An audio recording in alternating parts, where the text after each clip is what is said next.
Eastern Mediterranean. So we have the second airplane. US military aircraft crashed Friday night while taking part in track training operation in the Eastern Mediterranean. USA military aircraft the crashed aircraft suffered a yesterday, Friday, in the Eastern Mediterranean Sea while on training mission. US military operation across Europe, portion of Asia and the Middle East, the Arabic and Atlantic Ocean, said in a statement. The Arctic and the Atlantic Ocean said in a statement. So we don't know. So we have this is the second one. The first pilot one. So ejected, this is yesterday, and Friday. One was injured or one, someone drone shut down of their lives because of this Yemen. incident.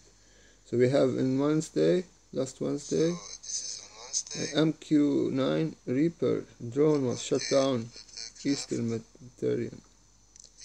So this is two airplanes, American airplanes, lost in 3 days since Wednesday. And Friday.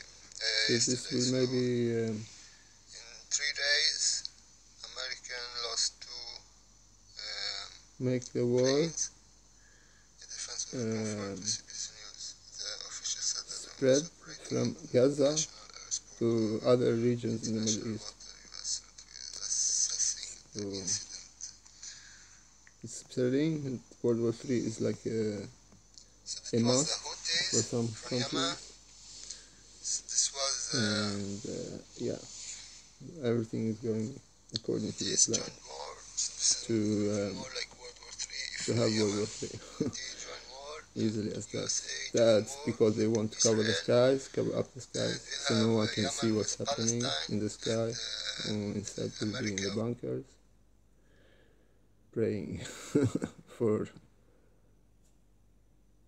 peace. That's all. Blessings.